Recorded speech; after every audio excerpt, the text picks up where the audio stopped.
So, you're getting ready for your J-1 visa, and you've probably seen this thing pop up, the SEVIS I-901 fee. What is it? Why do you have to pay it? We're gonna break it all down, and I promise we'll make it simple and stress-free. Let's dive in. All right, let's just get right to it. The number that's on everyone's mind, $220. Now, for most of you doing a J-1 internship or training program, this is gonna be the magic number. But what is this money actually for? Now, you might be thinking, great, another fee, but hold on, this one is different. This isn't just some random administrative charge. It is a critical, non-negotiable step. Think of it as a key that unlocks the next stage of your application, your visa interview. So, what exactly is SEVIS anyway? The name sounds super official and complicated, but the idea behind it is pretty simple. It stands for the Student and Exchange Visitor Information System. Basically, it's a giant digital filing cabinet that the US government uses to keep track of all international visitors, like you. And your I-901 fee? That's what pays to keep the whole system up and running. Let me boil it down for you. It's really this simple. No fee, no visa. Paying this fee activates your record in that government database, so when you show up for your interview, the consular officer is going to look you up. If they can't see that your payment is there, their hands are tied. They literally cannot issue your visa. It's a hard stop. Okay, this is a big one, and I mean a really common mix-up, so let's get this crystal clear. The $220 SEVIS fee is completely separate from your visa application fee. They are two different payments, going to two different government departments. The SEVIS fee goes to Homeland Security for their tracking system. The visa fee goes to the US Embassy for handling your application. You have to pay both, no exceptions. Okay, so you're ready to tackle this thing. How do you do it right and avoid any headaches? Well, it all starts with a little prep work. Just getting your ducks in a row beforehand makes the whole thing a breeze. And listen, accuracy is everything here. I'm not kidding. Before you even think about opening a web browser, I want you to physically get these two documents and put them right in front of you. Your Form DS 2019 and your passport. You'll need to pull your SEVIS ID and your program number directly from them. Please don't, try to do this from memory. This form right here, your DS 2019, this is your treasure map. All the key info you need is right on it. See up there in the top right corner? That's your SEVIS ID. It's going to start with the letter N, and then right there in box 2, that's your program number, which starts with a P. Easy, right? All right, you've got your tools, you're all prepped. Let's dive into the main event, actually paying the fee. And you'll be happy to hear it's way more straightforward than it sounds. You know, for a government process, this is actually pretty straightforward.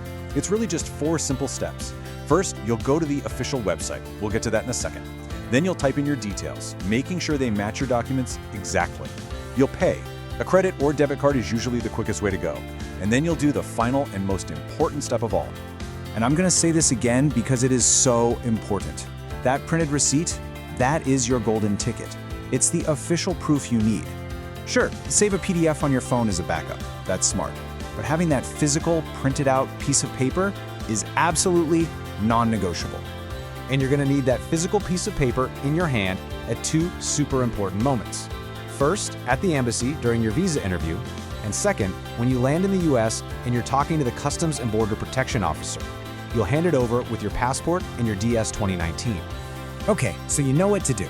Now let's talk about what not to do. Knowing these common mistakes ahead of time is like your safety net. It's gonna make sure everything goes off without a hitch. First up, a classic trap that's way too easy to fall into, especially when you're stressed and just trying to get things done, using the wrong website. Listen closely. There is only one, I repeat, one official US government website for this payment. It is fmjfee.com.